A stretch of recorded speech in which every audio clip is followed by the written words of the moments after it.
Vivian Okafor Wells was standing in front of a house in Cordova, Tennessee that she had never lived in.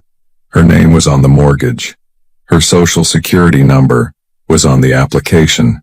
Her credit score, 780, built over 22 years without a single missed payment, had been used to secure a $280,000 loan she never signed for. Her daughter did that 10 years ago, in one afternoon. She did not know it yet, but the woman behind that door was about to lose this house. Not because of the police, not because of a court order, because of something her mother was carrying in a manila envelope that Shanice Okafor Wells never expected to see. The front door was dark brown, stained wood with a brass knocker that had gone dull from weather. The porch had a rocking chair pushed against the railing, a pair of children's rain boots beside it, yellow with frogs on them, size 6. From inside the house, Vivian could hear a television, a cartoon, something with high voices and bright sounds leaking through the screen door into the afternoon heat. The air smelled like cut grass and warm concrete and the faint sweetness of magnolia from the neighbor's yard. Tennessee, in late September. Still hot enough to sweat, standing still. Vivian was standing still. She held the manila envelope in her left hand. It was thick. The clasp was bent from being opened and closed too many times over the years. She had carried this envelope in her work bag for 10 years. Every day. To the warehouse and back. She never opened it at work. She never showed it to anyone. She just carried it. The way you carry something you are not ready to use but refuse to put down. She looked at the mailbox at the end of the walkway. White metal, slightly tilted. The name printed on the side in stick-on letters. The kind you buy at a hardware store. V. Okafor Wells. Her name. On someone else's house. She had driven past this address 4 times in 10 years. Twice in the first year after she found out. Once, 3 years later, when she was driving through Cordova for a work delivery, and the GPS routed her past it. Once more, 6 years after that, on purpose, parked across the street for 11 minutes, and then drove home without getting out of the car. This was the 5th time. She was out of the car. She was on the porch. She was close enough to hear her granddaughter's cartoon through the screen door. She reached for the doorbell. Her finger stopped an inch from the button. She pulled her hand back. She looked down at her shoes. Black leather, scuffed at the toe, the left heel worn down from the way she leaned when she stood at her station at the warehouse. She wore these shoes 6 days a week, had worn them for 2 years. The sole was separating from the upper on the right foot. She had glued it twice. She read the name on the mailbox again. V. Okafor Wells. She did not ring the bell. She did not leave. She stood there the way only a woman who has waited 10 years to do something can stand. Completely still, completely certain, completely terrified. She had rehearsed this moment for a decade. She had not rehearsed what would happen after the door opened. That part she would learn, in real time. Vivian Okafor Wells grew up on Gill Street in South Memphis. Her parents came from Lagos in 1978, with 2 suitcases and a name nobody in Tennessee could pronounce on the first try. Her father drove a cab. Her mother cleaned offices downtown, the kind with marble floors and elevators that played music, and came home every night, smelling like pine sol and floor wax. They rented a 2-bedroom house with a kitchen so small that only one person could stand at the stove at a time. Vivian's mother cooked every evening after work. Jollof rice, egusi soup, fried plantains. The smell filled the whole house and leaked out through the window screens into the street. The neighbors on Gill Street knew when Aduni Okafor was cooking because the whole block smelled like pepper and palm oil and home. Vivian learned to cook beside her mother. She learned other things too. How to iron a uniform so the creases were sharp enough to see from across a room. How to show up early. How to leave a place cleaner than you found it. How to keep your word, even when nobody was checking. She learned about credit when she was 17. Her father sat her down at the kitchen table with a bank statement and a yellow legal pad and explained it like a lesson. "Your name is all you have in this country," he said. "Your credit is your name on paper. If your credit is clean, doors open. If it is not, you stand outside." Vivian opened her first credit card at 22. A Capital One card with a $500 limit. She used $40 of it per month and paid it back in full before the due date. Every month. For 22 years. She never carried a balance. She never missed a payment. She never co-signed for anyone. Her credit score climbed the way things climb when you are patient and careful and nobody is working against you. 580. 640. 700. 740. 780. She married Terrence Wells at 24. He was 26. Army Reserve. Worked at the FedEx hub in Memphis, loading cargo onto planes at night. Broad shoulders, quiet voice. The kind of man who fixed things around the house on Saturday mornings without being asked. He proposed with a ring he had been paying off for 11 months at a jewelry store on Poplar Avenue. They rented a house on Pendleton Street. 3 bedrooms, a yard with a chain-link fence, and a persimmon tree that dropped fruit every October. Shanice was born when Vivian was 28. Kezia came 4 years later. Terrence was diagnosed with lung cancer at 34. Non-smoker. The doctors said it was environmental exposure from his time at the base in Fort Campbell.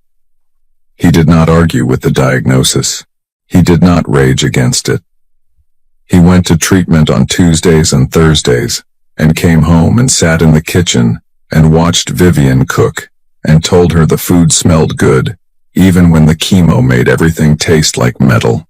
He died when Vivian was 36. Shanice was 8. Kezia was 4. The Army paid for the funeral. The life insurance was $50,000.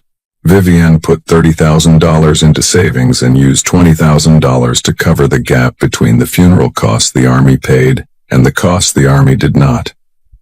She kept the house on Pendleton Street. She kept the kitchen table where Terrence used to sit.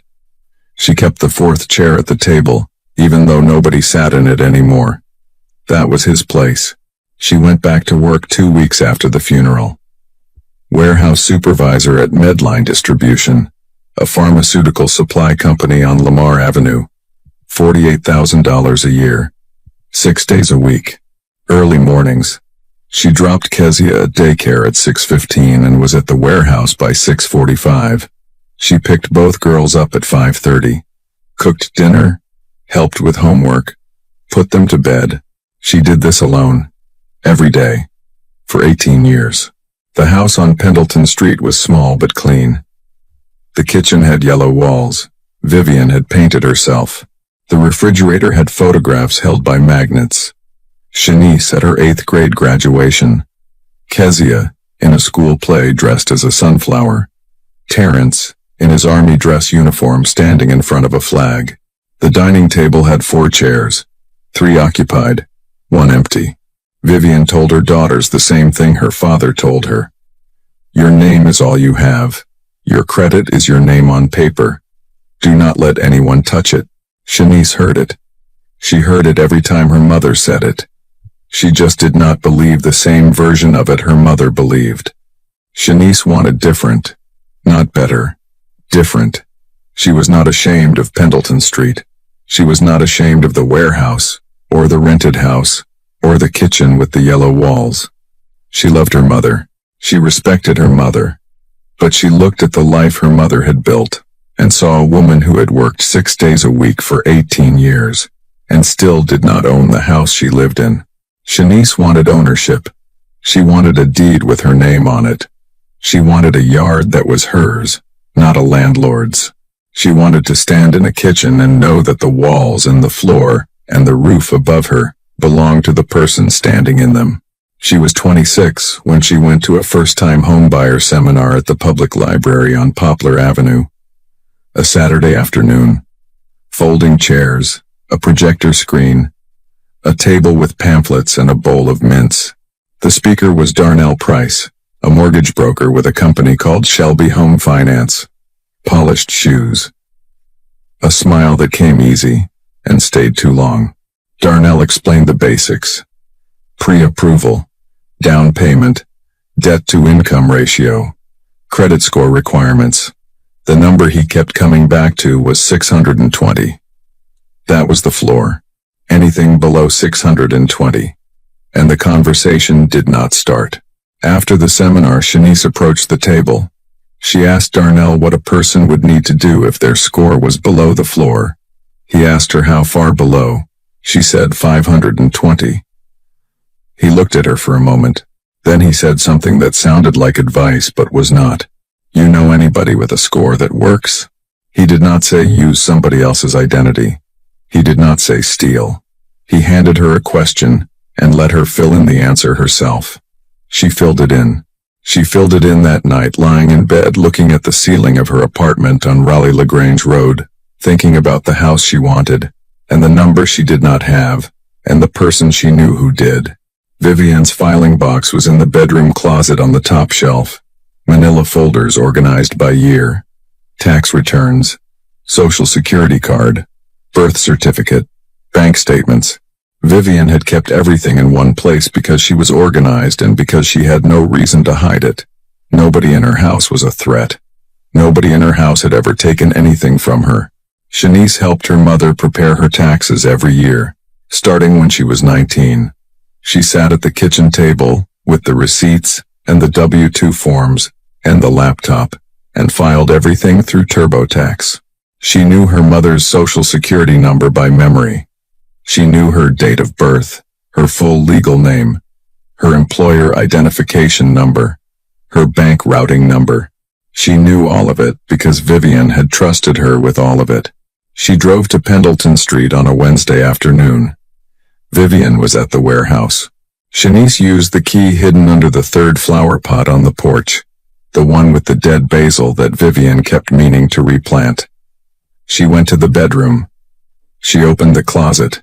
She took the filing box from the top shelf and placed it on the bed. She opened it. She took her phone out. She photographed every document inside. Social Security card, birth certificate, most recent tax return, bank statement, credit card statement with the account number visible. She put each document back in the same order. She closed the box. She returned it to the top shelf. She straightened the bedspread where the box had pressed into it. She walked through the house, checking that everything looked the way it did when she came in. She locked the front door. She put the key back under the third flower pot. She drove home. It took Shanice 35 minutes to copy her mother's entire financial identity. Vivian would not find out for 3 years. And when she did, it would not be Shanice who told her. 3 years later, Vivian's transmission failed. The mechanic at Midas on Lamar Avenue looked at it and told her the repair would cost more than the car was worth. She needed a different vehicle. She went to her credit union on a Tuesday morning and sat across from a loan officer named Denise, with a nameplate on her desk and a photograph of twin boys behind her computer monitor. Vivian filled out the application. She had been a member of this credit union for 14 years. She had never missed a payment on anything. She sat in the chair and waited while Denise typed and clicked and typed again. Then Denise stopped typing. She looked at the screen for a moment. She looked at Vivian. "I'm sorry, Miss Okafor-Wells. Your application has been declined." Vivian did not understand. She asked why. Denise turned the monitor slightly. Credit score, 480. Vivian looked at the number.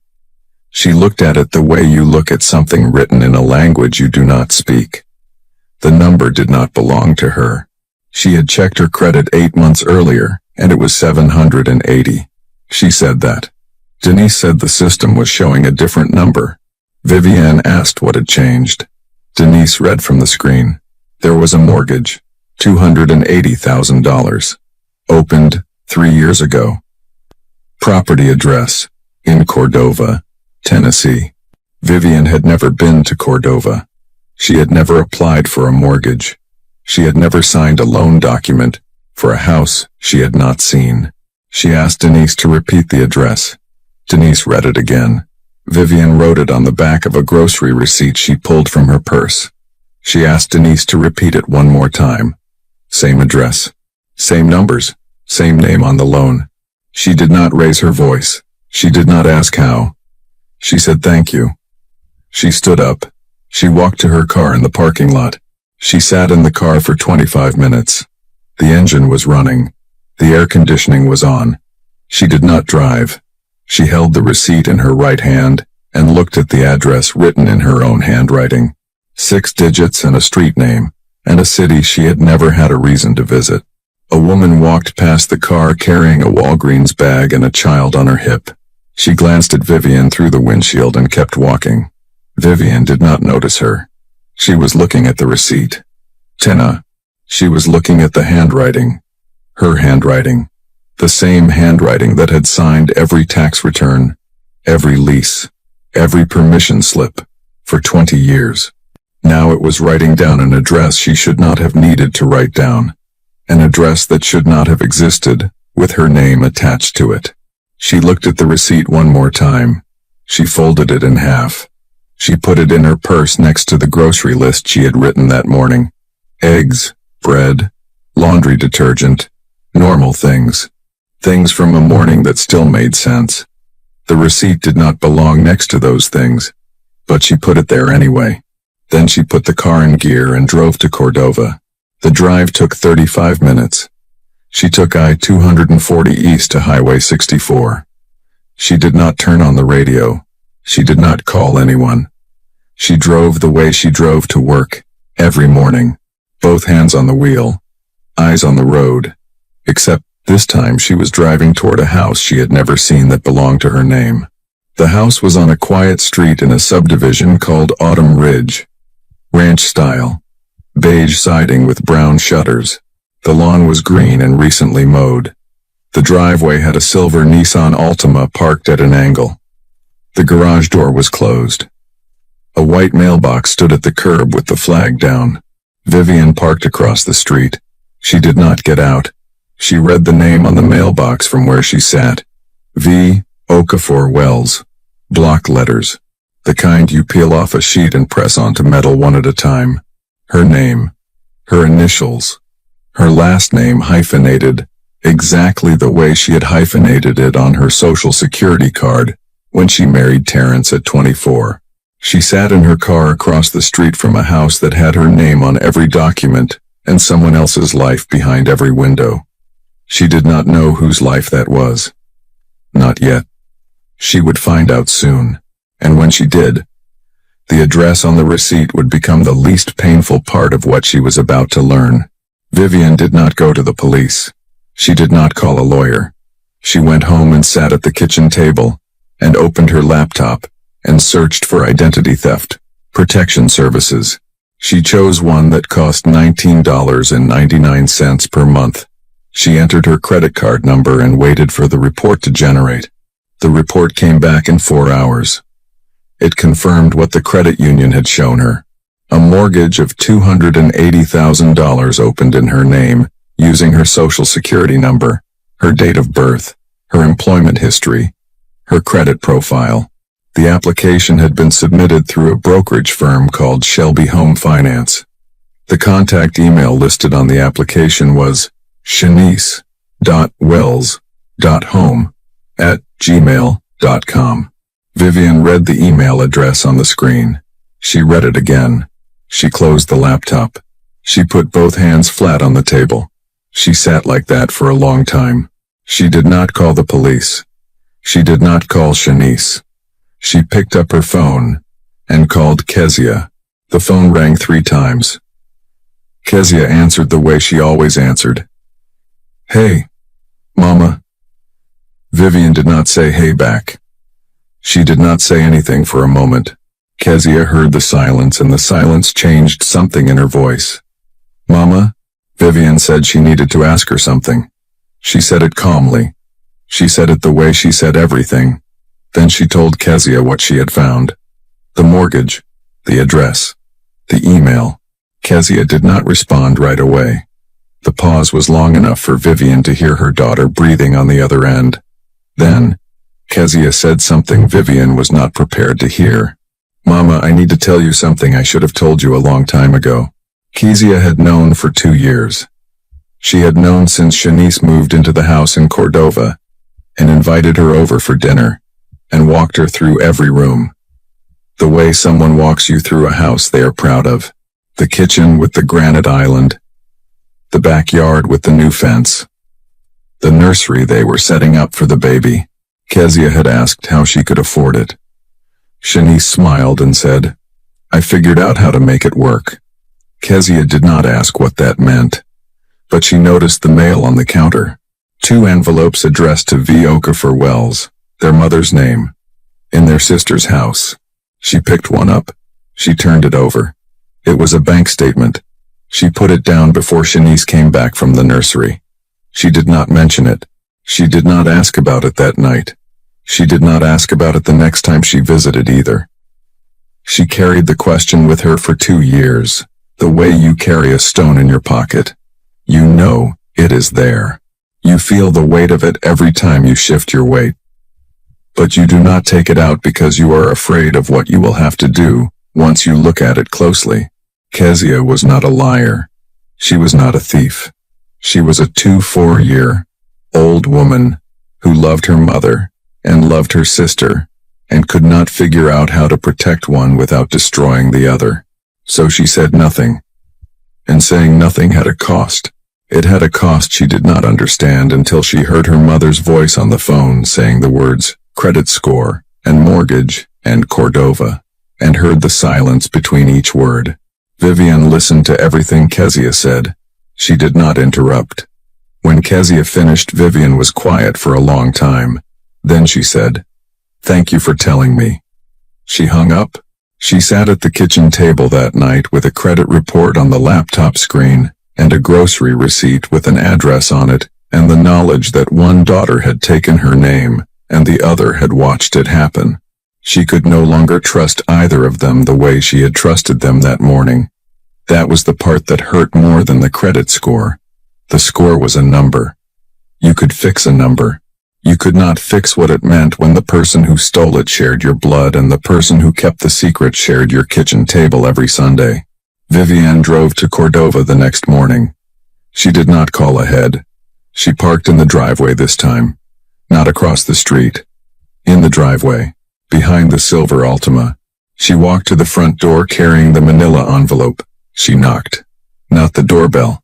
Her knuckles on the wood. 3 times. Shanice opened the door. She was wearing a gray sweatshirt and leggings. Her hair was pulled back. She looked at Vivian first. Then her eyes dropped to the envelope. They stayed there for 3 seconds before she looked back up at her mother's face. She knew. Vivian could see it. The recognition that travels across a face before the mouth has decided what to say. Can I come in? Vivian said. Shanice stepped aside. Vivian walked through the foyer and into the kitchen. She looked around. Granite countertops, a double-door refrigerator with a water dispenser, recessed lighting, a window above the sink looking out onto a backyard with a wooden swing set and a sandbox covered with a blue tarp. Her granddaughter's swing set, bought with money borrowed against a name that was not Shanice's to use. Vivian placed the envelope on the kitchen island. She opened it. She took out the credit report. She took out the mortgage application. She took out the printout of the email address linked to the loan. She laid each one flat on the granite. She pointed to the social security number. She pointed to the name. She pointed to the email. Shanice did not look at the papers. She looked at the counter. I don't know what you're talking about, she said. Vivian did not move. She did not repeat herself. She stood there. Shanice shifted.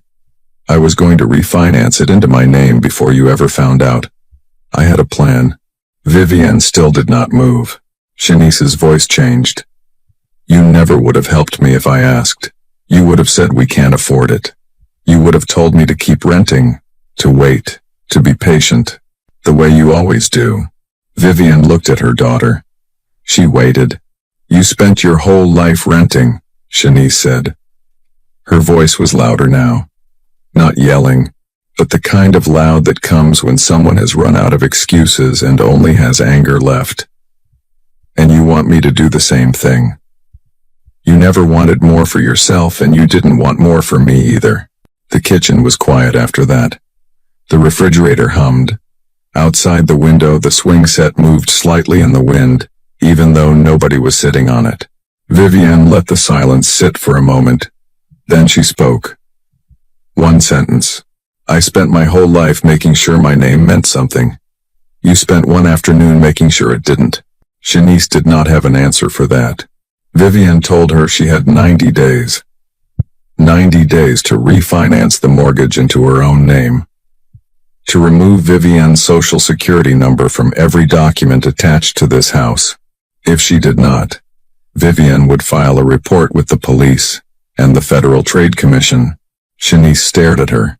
You would send your own daughter to prison? Your granddaughter's mother? Vivienne did not blink. You would steal from your own mother to buy a kitchen island? She said it standing in the kitchen that her credit score had paid for, looking at the granite that her social security number had financed, listening to the swing set her name had purchased creak in the wind outside. Neither of them spoke after that. Vivienne gathered the papers. She put them back in the envelope. She walked to the front door. She did not hug Shanice. She did not look at the swing set again. She walked to her car. She drove home with the folder on the passenger seat. She did not turn on the radio. She did not call Kezia. 90 days. Shanice did not refinance. She could not. Her credit score was still 520. No lender would approve her. She had 90 days to do something she could not do in 3 years. So she did the only thing she knew how to do when she could not solve a problem with paperwork. She called the family. The first call went to Aunt Claudette in Jackson, Vivienne's older sister. Claudette had raised 5 children and buried a husband, and believed that family problems stayed inside the family the way dishes stayed inside the kitchen. You cleaned them yourself. You did not call strangers. Claudette called Vivienne that evening. Vivienne, I heard what's going on. You really going to do this to your own blood? Over a house? Vivienne listened. You know that girl has a baby. You know what happens to young black mothers in the system. You want that for your granddaughter? Vivienne listened. Uncle Raymond called the next day. Terrence's brother. He said, family handles family business, Viv. You don't bring the law into this. That's not how we do things. Vivienne listened. Cousin Marcus from Nashville called on a Friday night. Auntie Viv, I love you. But you know what happens to black women in the system, right? You want Shanice to have a record? Over money? You want Amara growing up visiting her mother on weekends behind glass? Vivienne listened. She listened to every word Marcus said. She noticed he did not say Shanice was innocent. None of them said that. Not Claudette. Not Raymond. Not Marcus. They all said the same thing a different way. What Shanice did was wrong, but what Vivienne was about to do was worse. As if protecting herself was a crime, and being stolen from was not. Each call followed the same pattern. Someone told her what she should feel. Someone told her what a good mother would do. Someone told her that forgiveness was the same thing as silence, and that protecting yourself was the same thing as destroying your family. She listened to each one the way she listened to rain on the roof. It made noise. It did not change her plans. On day 41, a letter arrived. Not from Shanice. From a lawyer representing Darnell Price. The letter did not apologize. It did not acknowledge what Darnell had done. It said that Mr. Price was prepared to testify that Vivienne Okafor-Wells had verbally authorized her daughter to use her financial information for the purpose of securing a home loan, and that any claim otherwise was a family dispute, not a criminal matter. Vivienne read the letter twice. She folded it. She put it in the manila envelope with everything else. The envelope was getting thick. It had started with a grocery receipt. Now it held a credit report, a mortgage application, an email printout, a list of phone calls from relatives, and a letter from a lawyer threatening to make her the villain in a crime committed against her. Darnell Price had helped 6 people in Shelby County use someone else's identity to qualify for loans they could not get on their own. Vivian did not know that yet. She would learn it later when the investigation went wider than her kitchen table. But right now all she knew was that the man who had put the idea in her daughter's head was now preparing to call her a liar under oath if she went to the police. She did not call a lawyer. She did not respond to the letter. She did not tell Kezia about it. She put the envelope on the kitchen table next to the salt shaker and the napkin holder and the photograph of Terrence that had been sitting there since 2006. She looked at it. Day 87. 3 days left. The folder was sitting in front of her. The house was quiet. The kitchen table had 2 chairs now. Kezia still came on Sundays, but she sat in a different seat than she used to. She never sat in the one closest to the window anymore. That was the one she had sat in before Vivian found out she had known. Vivian looked at the folder. She had not opened it in weeks. She did not need to. She knew everything inside it the way she knew the route to the warehouse. From memory. Without looking. She had not changed her mind. Vivian Okafor Wells had never been the kind of woman who changed her mind because someone raised their voice. Day 91. Vivian drove to the police station on Poplar Avenue. She parked in the lot facing the building. The glass doors reflected the parking lot back at her. She could see herself in the glass. A woman sitting in a beige Honda with a manila envelope on the passenger seat and 22 years of credit history that no longer belonged to her. She sat in the car for 12 minutes. Not because she was unsure. She had been sure since day 58. She sat because she wanted to remember this. The parking lot. The glass. The afternoon light hitting the building at an angle that made the bricks look almost orange. She wanted to remember exactly what the world looked like at the moment. She chose her own name over the comfort of pretending everything was fine. She picked up the envelope. She got out of the car. She walked through the glass doors into the lobby. Fluorescent lights. A row of plastic chairs bolted to the floor. A woman behind the counter with a lanyard around her neck and a computer screen in front of her. Vivian placed the envelope on the counter. I need to report identity theft. The woman looked at her. Do you know who did it? My daughter. The woman paused. Not from surprise. From recognition. She had heard this before. In Shelby County and across the country, identity theft by a family member accounts for roughly 1 in 10 cases. Most of them are never reported. The ones that are reported usually come in just like this. Quietly. With a folder. And a face that has already done all the crying it is going to do. The woman slid a form across the counter. Vivian picked up the pen attached to the clipboard by a thin chain. She filled in her name, her address, her social security number, the number she had protected for 22 years, and that someone else had used in 35 minutes. She reached the line that said, Suspected perpetrator. She wrote, Shanice Okafor Wells. She reached the line that said, Relationship to victim. She wrote, Daughter. She signed the bottom of the form. Her name, the same name that was on the mortgage she did not take out. The mailbox she had never touched. The credit report that had been destroyed while she was at work, sorting pharmaceutical shipments on Lamar Avenue. The same name that had been on Shanice's birth certificate 29 years ago, when Vivian held her for the first time in a hospital room at Methodist, and whispered the name she had chosen into her daughter's ear. The same name. But this time she was signing something she chose to sign. Something that said, this name belongs to me, and what was done with it was done without my permission, and I am not going to pretend otherwise to make anyone comfortable. She handed the form back. The woman behind the counter took it without comment. She gave Vivian a case number written on a yellow receipt. Vivian put the receipt in the envelope with everything else. She walked out into the afternoon. The sun was still up. Memphis was still moving. Cars on Poplar. A man walking a dog on the sidewalk. A woman pushing a stroller across the crosswalk. Nothing outside had changed. Everything inside her had. 5 weeks later, 2 federal agents and a Shelby County detective knocked on the door of the house in Cordova. Kezia heard about it from a neighbor before the end of the day. She called Vivian that evening. "Mama, they took Shanice." Vivian was standing at the kitchen counter. She was holding a dish towel. She did not put it down. She stood there with the towel in her hand and the phone against her ear. A long silence. "I know," she said. The investigation moved quickly once it started.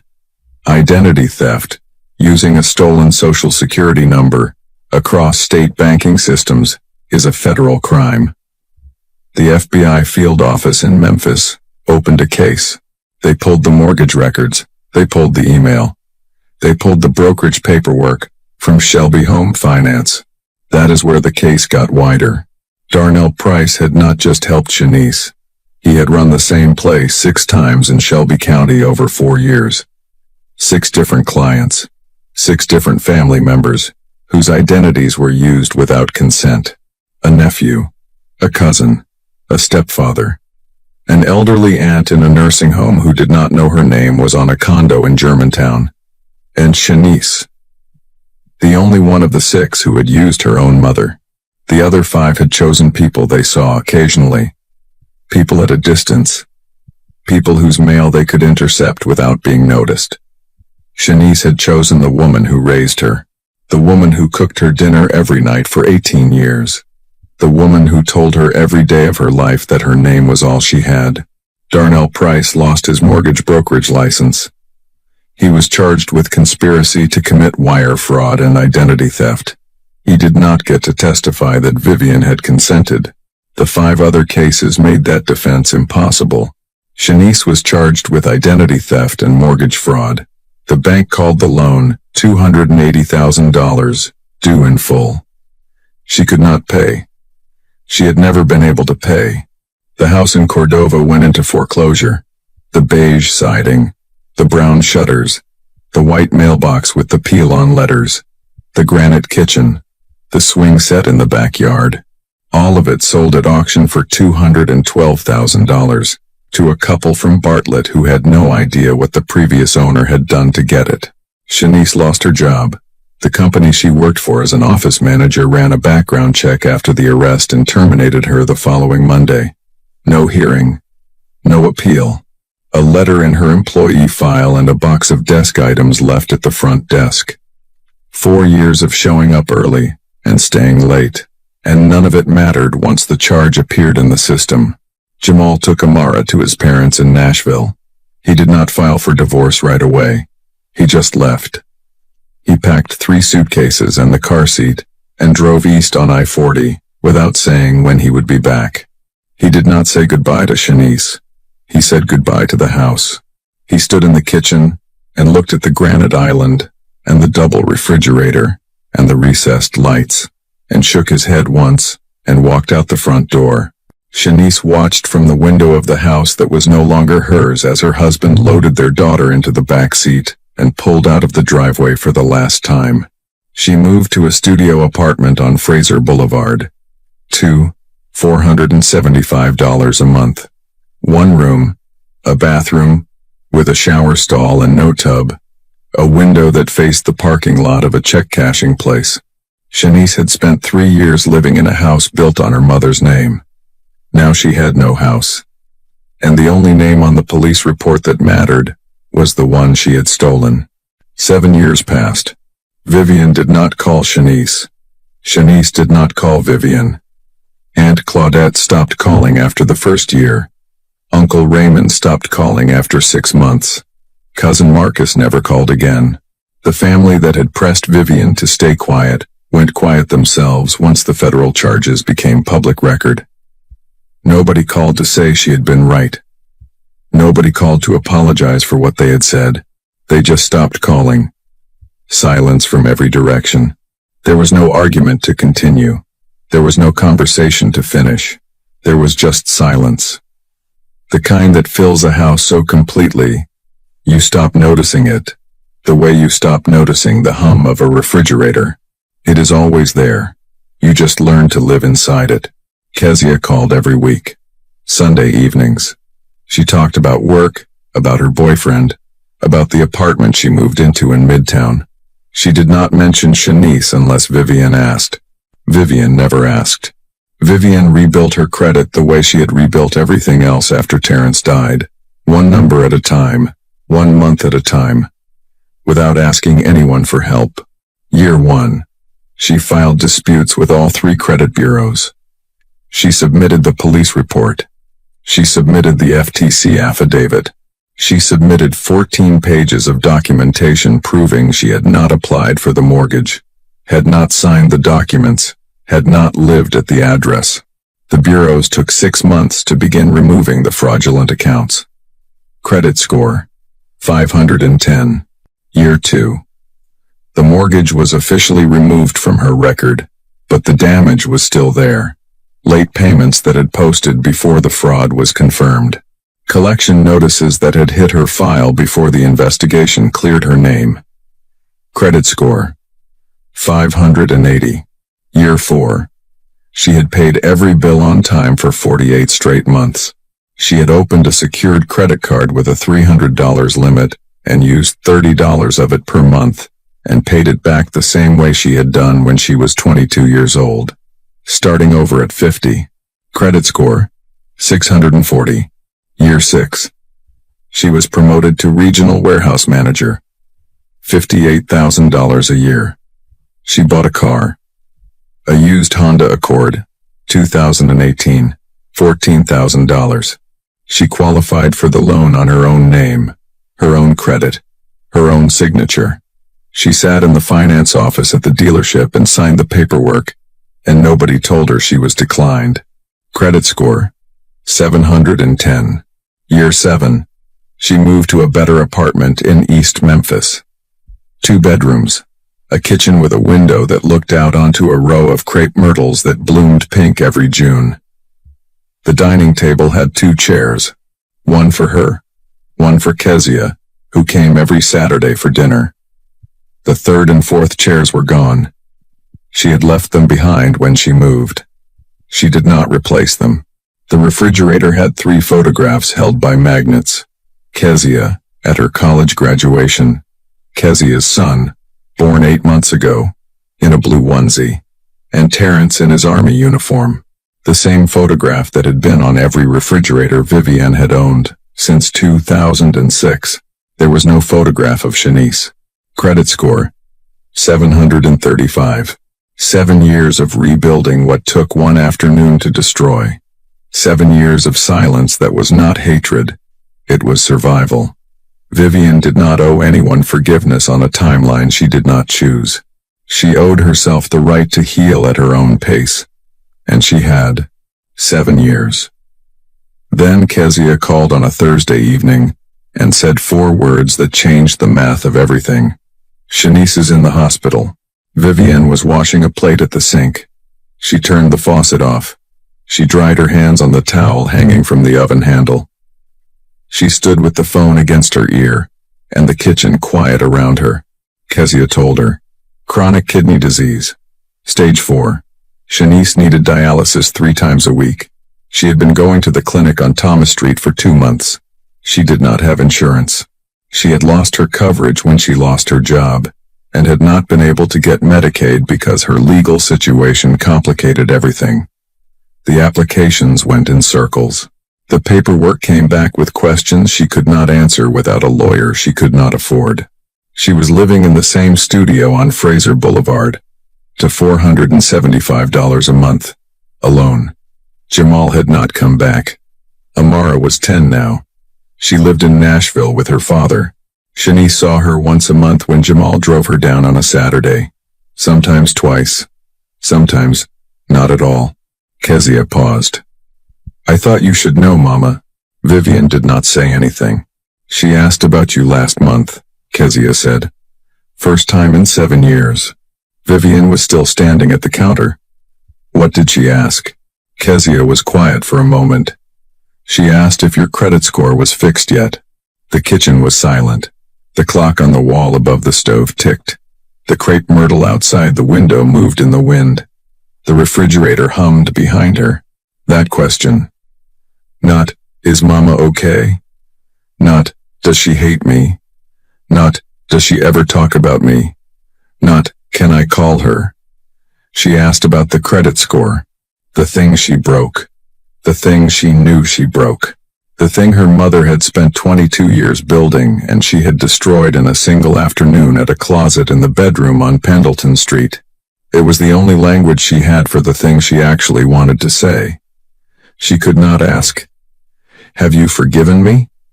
because she did not know if she deserved to ask it. So she asked about the number, because the number was concrete. The number was something you could measure. And if the number was fixed, maybe that meant something else was fixable too.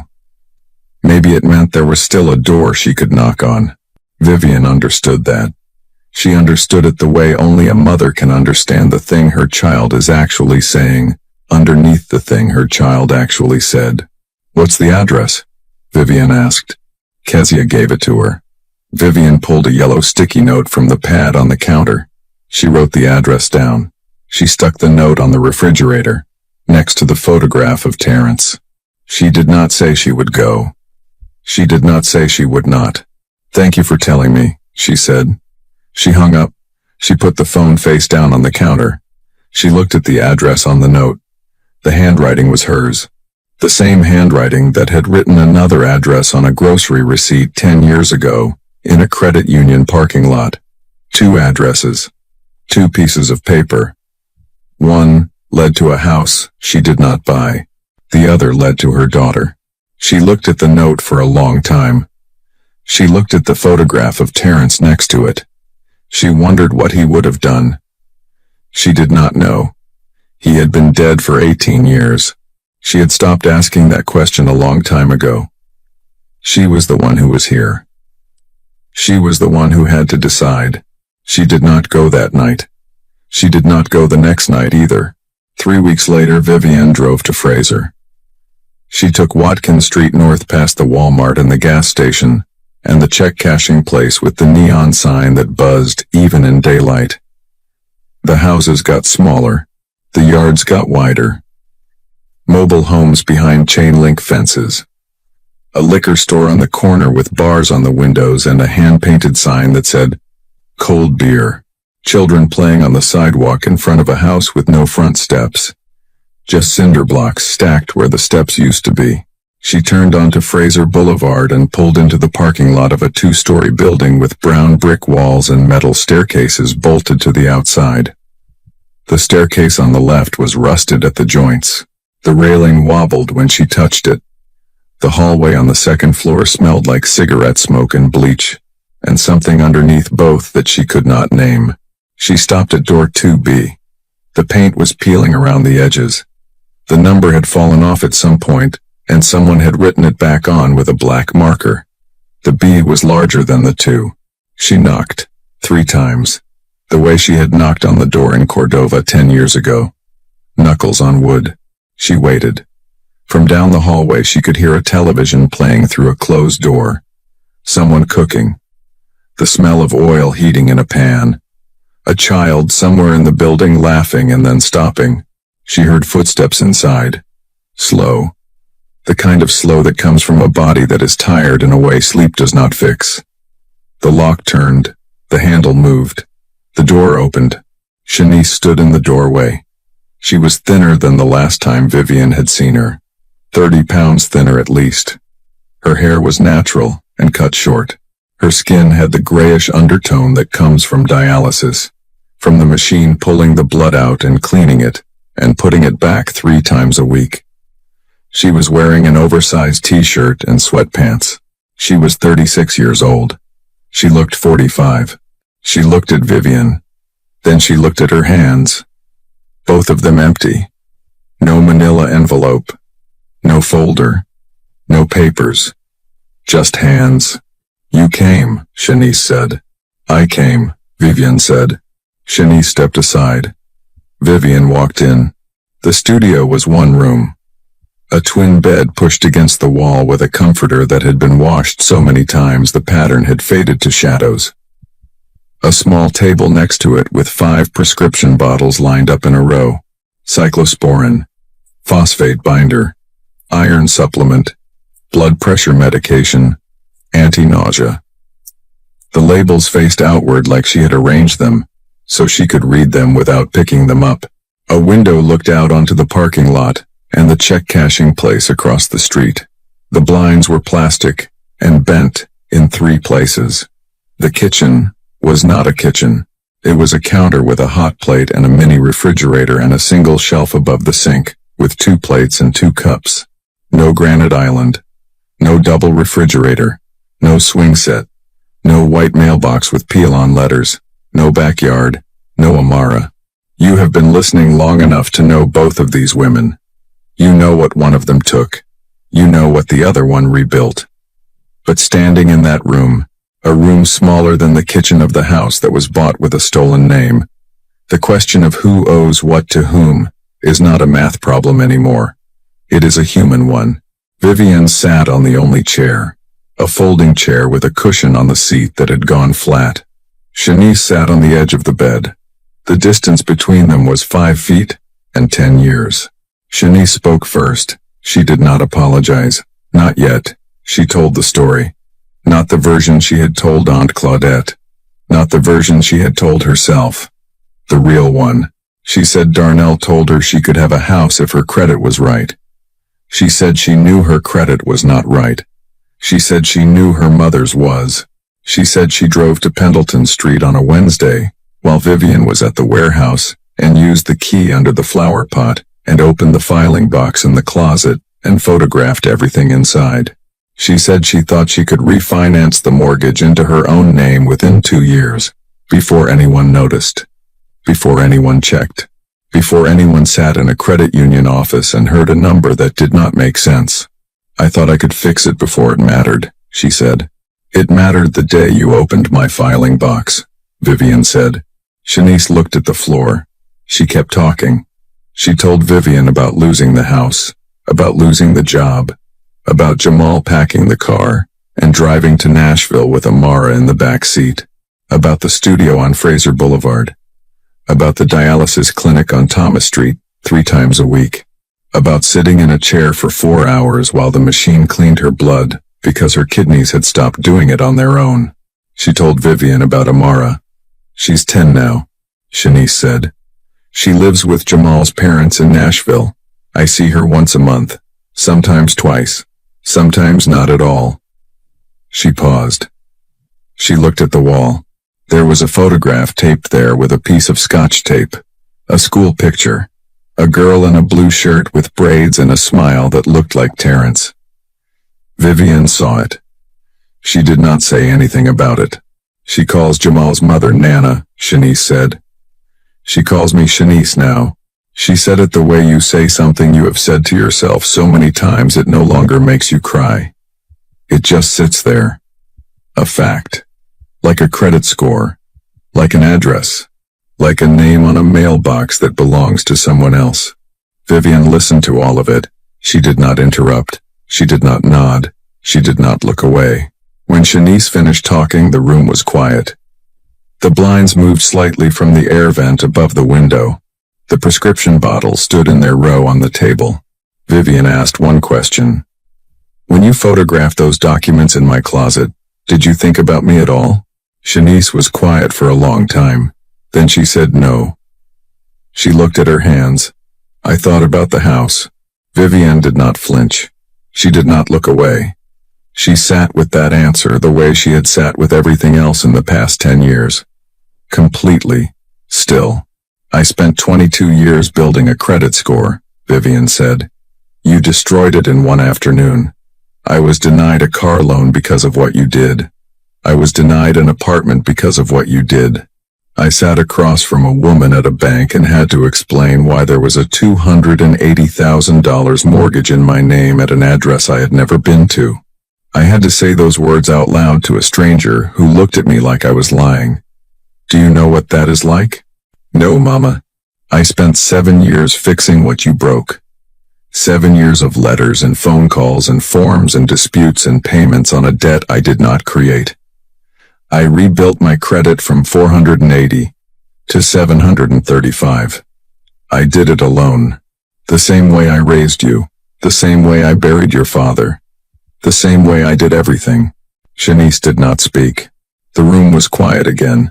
A car horn sounded in the parking lot below. The blinds moved. The prescription bottles stood still. Then Shanice said 3 words. I am sorry. She did not explain. She did not add anything. She did not say but. 3 words. The first time she had said them, in 10 years. Vivienne looked at her daughter. She looked at the prescription bottles. She looked at the room. She looked at the woman sitting on the edge of a twin bed in a studio apartment on Fraser Boulevard who had once stood in a kitchen with granite countertops and a swing set in the backyard, and a name on the mailbox that did not belong to. Here. I'm here, Vivienne said. That's what I have right now. I don't know if I have more than that. She did not say I forgive you. She did not say I don't. She said I'm here. 2 words that are not forgiveness and not rejection and not a promise. Just presence. The hardest thing to offer someone who hurt you. Harder than anger. Harder than silence. Harder than a police report. They sat in that room for 2 hours. They did not solve 10 years in 2 hours. Nobody does. But for the first time in a decade they were in the same room. And neither of them left. Vivienne drove home on I-240 West. The highway was quiet. The sun had gone down somewhere between Fraser and East Memphis, and the sky was the color of a bruise, fading out along the edges. She did not turn on the radio. She did not call Kezia. She drove with both hands on the wheel, the way she always drove. The same way she had driven to Cordova 10 years ago, with a grocery receipt on the passenger seat. The same way she had driven to the police station on Poplar Avenue, with a folder full of evidence. The same way she had driven home tonight with nothing in the passenger seat but her purse, and a silence that felt different from the one she had carried for 7 years. She parked in her spot at the apartment complex. She walked up the stairs. She unlocked the door. The apartment was dark. She turned on the kitchen light. The table had 2 chairs. The refrigerator had 3 photographs. The sticky note with Shanice's address was still there, next to Terrence. She opened the kitchen drawer, the one next to the sink. Inside was the manila envelope, the same one she had carried to the house in Cordova 10 years ago. The same one she had placed on the granite island. The same one she had taken to the police station on Poplar Avenue. The clasp was bent. The edges were soft, from years of handling. She took it out. She held it for a moment. She did not open it. She knew everything inside it.